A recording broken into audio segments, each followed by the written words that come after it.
Vamos de regreso, vamos de inmediato entonces a conversar con nuestro editor general, Héctor Cosio. Héctor, ¿cómo estás? ¿Qué tal? Un gusto de tenerte. Hola Mirna, ¿qué tal? Siempre es un gusto también por acá. Gracias. Héctor, no hablamos con el senador Osandón de Dominga porque yo dije, reservemos Dominga para conversar contigo, además que tú tienes una especial dedicación y preocupación por estos temas medioambientales, ¿no? Entonces, hagamos una especie como de recapitulación de lo que ha pasado, cómo está terminando la semana en relación a este tremendo tema y que además está en el corazón del gobierno porque es parte de la campaña que hizo el presidente Gabriel Boric, recordemos, no a Dominga. Ujú. Sí, mira, yo creo que hay dos conceptos que son muy coloquiales, muy populares, que podríamos citar para dimensionar qué es hoy día Dominga. Dominga es un fierro caliente, lo puse así en un artículo hace poco, quemante, que nadie quiere tomar, y asimismo también es un zapato chino. Quien toma decisiones se atrapa en él. Eh, ¿Y por qué digo estas dos cosas? Lo más probable es que después de la resolución que conocimos esta semana del Tribunal Ambiental de Antofagasta, del primero, esto termine en la Corte Suprema. Ya algo habíamos conversado nosotros fuera de cámara sobre la importancia de la Suprema. Pero antes de llegar a la Suprema, que es donde está hoy día el zapato chino, habría que hacer, como dices tú, una pequeña recapitulación para que la gente entienda un poco cómo este caso, que efectivamente es un caso, es un proyecto empresarial, que se tiene que tomar una decisión respecto de su calificación ambiental, tiene entre medio decisiones políticas, que no Ujú. son, no es que las decisiones políticas en este caso sean irregulares, no, nuestra institucionalidad ambiental lo determina así. Por eso cuando se dice, no, estas decisiones son políticas, pero por favor, o sea, mientras tengamos esta institucionalidad política, es el mecanismo. Por lo tanto, aquí no hay nada de irregular en que el pronunciamiento final sea ministros políticos. Cortito lo hago, Mirna, para que vayamos Sí, siguiendo un poco y entendiendo el tema. En Bachelet 1, el proyecto Dominga fue revisado por la Comisión Regional de Evaluación Ambiental de la región de Coquimbo y fue rechazado por una serie de argumentaciones técnicas, entre ellas que no estaba medido el impacto marino que iba a provocar en el archipiélago de Humboldt. Andesilo, la empresa, reclama ante la Comisión Regional y envía esto a que sea revisado por el Comité de Ministros. El Comité de Ministros vuelve a hacer la revisión técnica, aunque son autoridades políticas, pero hacen una revisión técnica, porque hay representación de cada uno de los ministerios que tienen competencia, y vuelve a rechazar. Esto en Bachelet 2, ¿sí? correcto. Vuelve a rechazar sin, digamos, habiendo de por medio un costo político no menor para la presidenta, que incluso derivó en la renuncia en ese entonces del ministro de Hacienda. Así llegamos al gobierno de Piñera. Eh, Cuando se rechaza el Comité de Ministros, la, evaluación, digamos, la resolución ambiental de Dominga, Andes Iron decide judicializar esto y lo envía al Tribunal Ambiental. El Tribunal Ambiental, que debía pronunciarse sobre la legalidad administrativa del acto administrativo, va un poquito más allá y resuelve que el Comité de Ministros había tomado una decisión irregular, no especifica por qué, y decide retrotraer esto y decir, señores del Consejo Regional, vuelvan a votar. Ujú. Ahí las organizaciones ambientales recurren a la Suprema, primera vez que van a la Suprema y le dicen a la Suprema, la resolución que está tomando el Ministerio, o sea, el Tribunal Ambiental no corresponde, anúlela. Y lo que hace la Corte Suprema, toma la resolución del Tribunal Ambiental y lo anula y le dice, efectivamente, anulamos este fallo porque el tribunal en su argumentación no entrega antecedentes técnicos de por qué está diciendo que los ministros, digamos, votaron irregularmente. ¿Sí? Ya. Pero en paralelo, ya en Piñera, con una composición política nueva de parte de quienes conformaban la comisión regional, hacen una jugada entre gallo y medianoche y votan igual. ¿Ya? Votan Ujú. y en esa votación aprueban Domingo. ¿Sí? Correcto. Ujú. Entonces, las organizaciones vuelven a pedirle ahora ellos le piden al Comité de Ministros que resuelva, mientras en paralelo le vuelven a pedir a la Suprema que, mediante recursos de casación, que lo que había, que la votación y la decisión del tribunal de permitir que, digamos, que se realizara esta votación era irregular. Ahí estamos en Piñera 2, pongámonos un contexto, estamos en pandemia, más o menos, había un año antes, 2 años antes, tenido ocasión el estallido social, por lo tanto, cualquier decisión que fuera a tomar Piñera, el comité de ministros de Piñera en ese minuto era muy, muy Correcto. complejo. Entonces, la Suprema le dice, miren, las acusaciones, las recusaciones que ustedes presentaron, las vamos a rechazar, porque todavía queda una instancia pendiente y le vamos a devolver a esto al comité de ministros para que ellos resuelvan. Y Piñera dilata, dilata, por las razones que te acabo de comentar, y así Correcto. llegamos a Boric. Así llegamos a Boric y Boric lo que hace, ya habiendo transcurrido un plazo más que suficiente, de hecho estaba fuera de plazo, y se reúnen y resuelven. ¿Y qué resuelven? Rechazan Domingo por Ya. tercera vez. Y es ese rechazo el que nuevamente Andrés Cyrus lo judicializa, lo envía al mismo tribunal, y este tribunal dice, este fallo es ilegal porque lo hicieron fuera de plazo, entre otras cosas. Fuera de plazo que lo había dilatado el gobierno anterior. Pero además le dice, y además eh, sostiene, digamos, que las personas que emitieron su veredicto habían emitido opiniones previas, y ahí Claro. se empieza a enredar un poco el tema, porque el tribunal dice, yo ya había dicho que esto era procedente, que la decisión había sido una decisión mal tomada, y para juicio de muchos de los observadores que siguen esto, el tribunal se excede en sus atribuciones porque entra como a calificar la idoneidad del proyecto. Y dice, esto es bueno, más o menos. Este es un buen proyecto. Y eso no le compete al tribunal. Al tribunal lo que le compete es decir, la decisión administrativa fue bien o mal. No decir si el proyecto es bueno, es competente, va a ayudar a la región o no. Y ahora lo que hace es que le da un plazo muy corto de 15 días al gobierno para que se vuelva a pronunciar el comité de ministros y que es el mismo plazo que tiene tanto el gobierno a través del Servicio de Evaluación Ambiental y las organizaciones que digamos que defienden el archipiélago para presentar recursos de casación a la Suprema. Y así llegamos a la Suprema. ¿Ves? Correcto. Ha sido un fierro caliente que han tomado decisiones, han Total. revertido y está el zapato chino. Ahora, ¿qué pasa en la Suprema? Y Eso. aquí es interesante. Esto tiene que ser votado en la tercera sala de la Corte Suprema, en la sala constitucional. Hoy día esta sala es muy distinta a la sala que se pronunció anteriormente. La sala que se pronunció anteriormente estaba presidida por Sergio Muñoz y la segunda voz cantante en esa sala era Ángela Vivanco. Ambos hoy día están fuera de la Corte Suprema porque fueron destituidos mediante acusación constitucional. ¿Sí? Hoy día esta sala está conformada por la, la presidenta, tendría que ser, y lo es de hecho, la más antigua de la sala, que es Adelita Ramanales.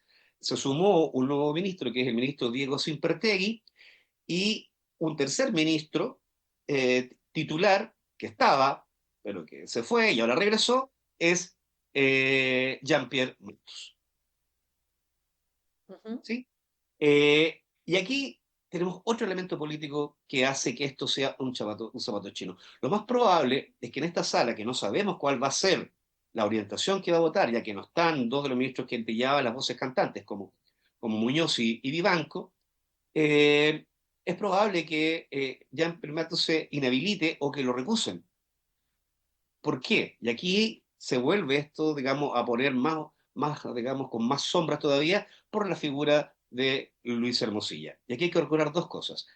Eh, Cuando se estaba tramitando el caso Hermosillas, el Ministerio Público comenzó a investigar al presidente Piñera por haber vendido parte, digamos, de Dominga a la familia Delano con información privilegiada. Y se inició una investigación en función de eso. ¿Y esto en quién recayó? Recayó en las manos del fiscal regional Oriente de entonces, el famoso Manuel Guerra. ¿Qué hace Manuel Guerra mientras se tramita Domingo? Hay que sacar a Piñera de la ecuación. Y lo que hace es que, después de que revisa los antecedentes, supuestamente, dice, vamos a solicitar a los tribunales el sobreseimiento de la responsabilidad de Piñera en este caso. Ujú. Y así lo hace. Lo solicita y el tribunal resuelve. Se sobresee a Piñera y se saca a Piñera de la ecuación Dominga. Pero poco tiempo después, en virtud de una investigación periodística que emanó de este consorcio internacional de periodistas, y se destapan los Panama Papers. Ujú. Y en los Panama Papers se filtra un documento que es publicado por CIPER, en donde se señala que los délanos le habían puesto una cláusula a Piñera para concretar, digamos, la última parte de la venta, que era que esa área de influencia de Dominga que afectaba al archipiélago de Humboldt no fuera protegida ambientalmente. Si eso se condicionaba, se producía el resto, le pasaba el último resto de plata por la venta Claro, la de tercera Dominga. cuota, que eran como 9 millones de dólares. Exacto, la tercera cuota. Y eso, digamos, es lo que, después de que explota el caso Hermosilla y se empiezan a derivar distintas causas y todos fiscales, esa parte, la revisión de las resoluciones de la investigación que hizo sobre Dominga, Penta y Exalmar, el fiscal Manuel Guerra es enviado al fiscal regional de Arica, Mario Carrera, para que empiece a investigar si aquí ha habido delito y ha habido algunos vicios. Y hoy día eso está ahí. Entonces, aquí, volvemos a la Suprema. Si las resoluciones que pudieran afectar a Dominga, porque si en ese momento el tribunal hubiera conocido que la venta estaba bajo una cláusula de no proteger esta zona que finalmente fue protegida por este gobierno, la zona marítima de influencia marítima, si Ujú. eso se hubiera sabido, tal vez la resolución hubiera sido distinta, la investigación hubiera proseguido y Piñera no hubiera salido de la ecuación. Entonces hoy día se está investigando eso. Y todos saben que detrás de Piñera estaba Luis Hermosilla. Y Luis Hermosilla fue uno de los promotores, digamos, de la campaña a Supremo del ministro Matus. ¿Te das cuenta Claro, de lo engorroso, lo confuso y cómo se mezclan una serie de circunstancias? Y hoy día ese es el zapato chino. Lo más claro. probable es que Matus tenga que salir de escena y habrá haber dos ministros titulares y habría que nombrar a los otros tres. Probablemente sea un ministro de otro tribunal, digamos, de otra sala, y abogados integrantes. Las presiones Claro. que pueden ocurrir aquí o no, si se cumplen los plazos y se envían casaciones, yo creo que es un tema muy importante de reportear, pero como digo recién, Mirna, es un zapato chino que habla también de la debilidad ambiental de nuestro sistema. Totalmente de Puede pasar acuerdo 10 años. y Eso. absolutamente, 10 años que es una cuestión de verdad impresentable. Mira, hoy día el Mercurio trae en su página de editoriales, de la página 3 justamente una reflexión sobre el Dominga, ¿no? Poniéndolo como el símbolo de lo que ha hecho que no se invierta en este país. Y yo creo que ahí están mezclando muchas cosas, porque evidentemente que Dominga tiene características y particularidades muy distintas a otros proyectos de inversión, particularmente porque está emplazada.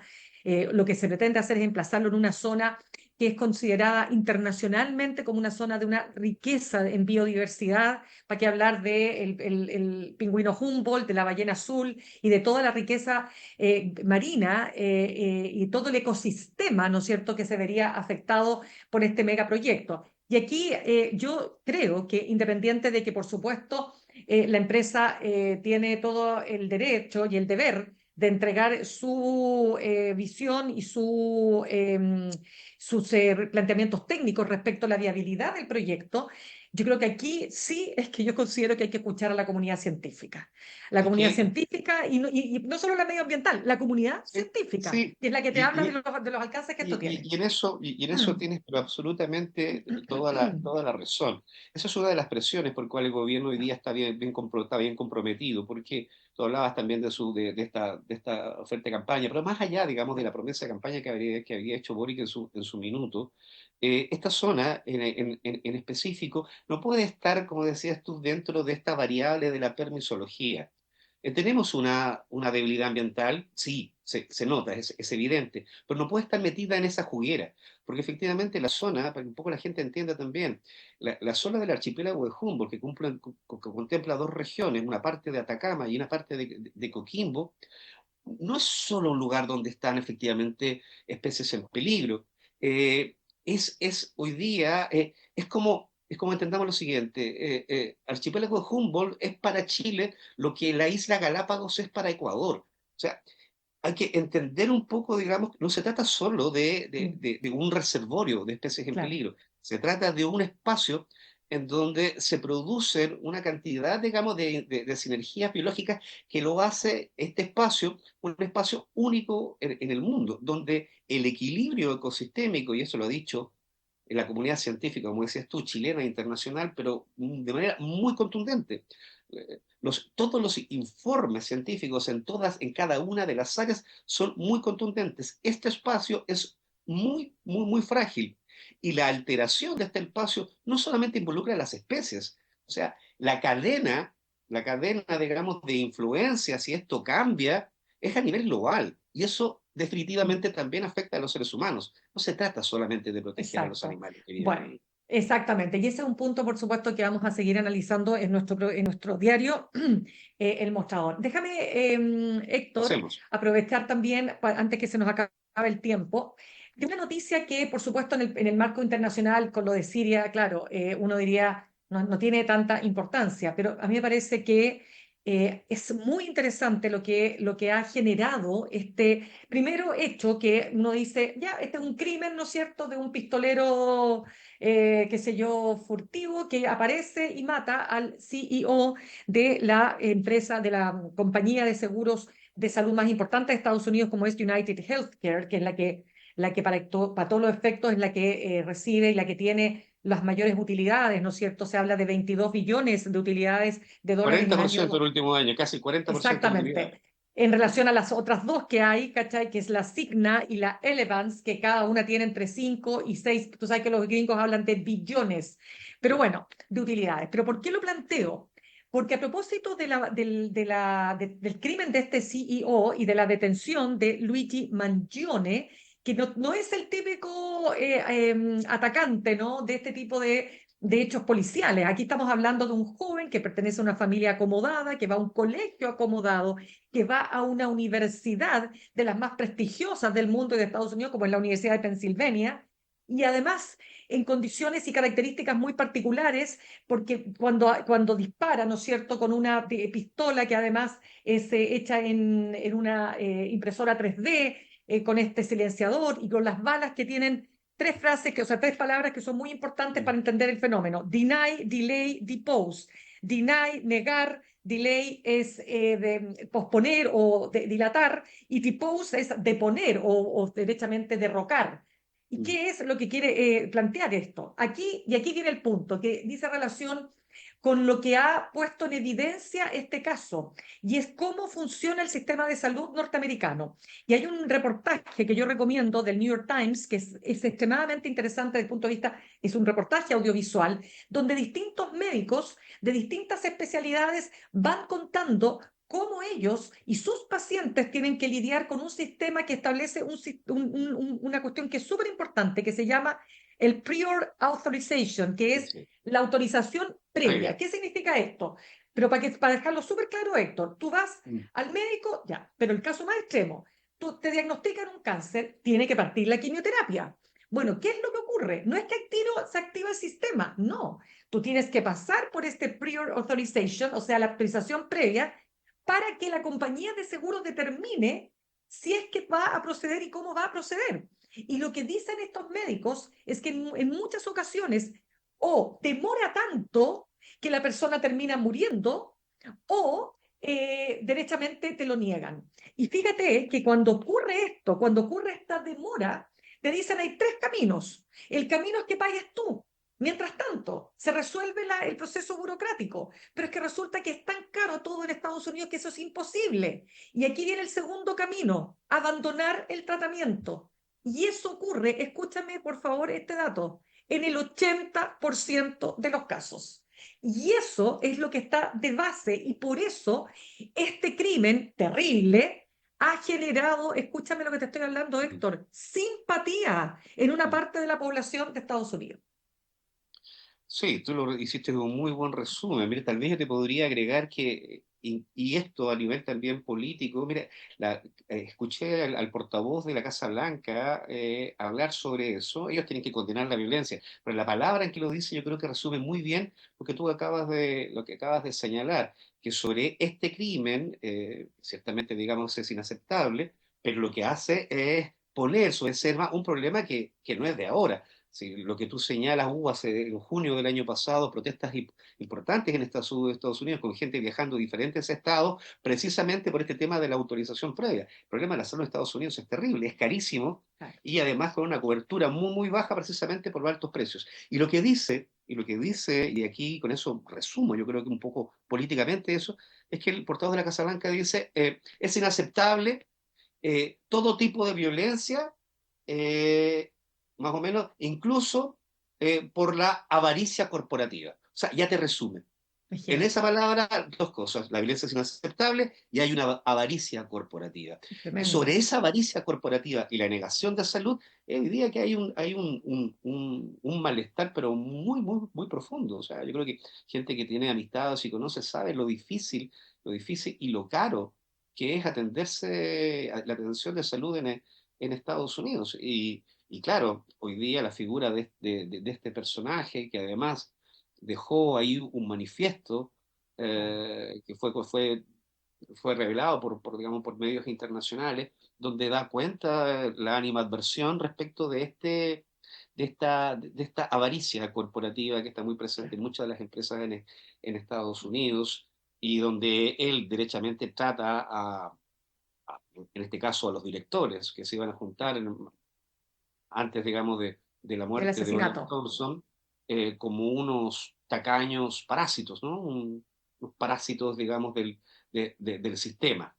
Eh, yo creo que esto va a seguir teniendo mucha, mucha, mucha cola. Y así como al día de hoy todavía hay gente que rescata los preceptos filosóficos que tenía el matemático de Luna Bumber, este hombre también tenía ciertas simpatías por Exacto. ese tipo de filosofía. Estamos hablando de alguna manera de un joven, digamos, con pensamiento anarquista, Anarquista. y Claro. Extremo. en la Extremo, por base de supuesto. esto, pero que revela, yo creo que Pero ahí está el exacto. gran problema, un problema social de magnitudes, que la verdad es que Exacto. nosotros tenemos problemas, muchos problemas con la salud privada en Chile.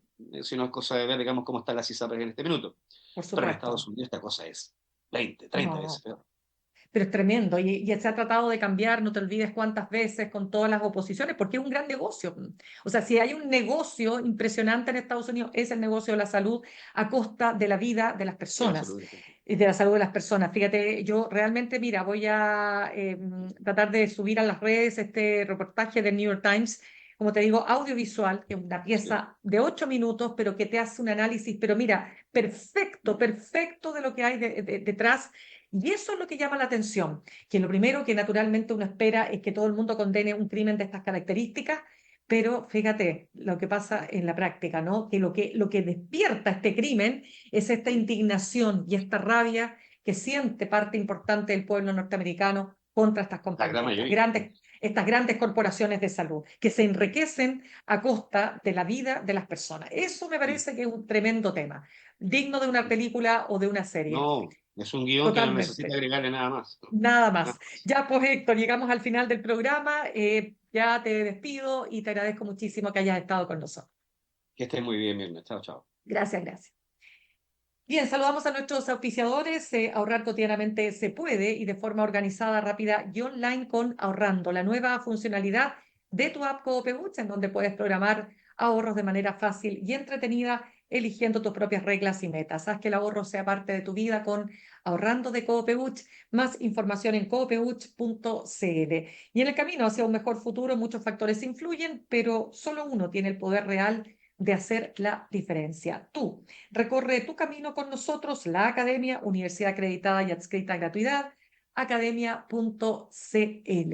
Me despido, los dejo con Fran Castillo, juntos y revueltos. Nos reencontramos mañana a las 8 en punto. Que tengan un muy buen día. En el camino hacia un mejor futuro, el factor que hace la diferencia eres tú, la Academia. Universidad acreditada y adscrita a gratuidad, academia.cl y Copeuch Inversiones, el sitio donde todos pueden invertir, presentaron Al Pan Pan en el Mostrador Podcast. Cerramos por hoy Al Pan Pan con Mirna Schindler. De lunes a viernes de 8 a 9 de la mañana, entrevistas para partir el día. El Mostrador Podcast, el poder de la independencia.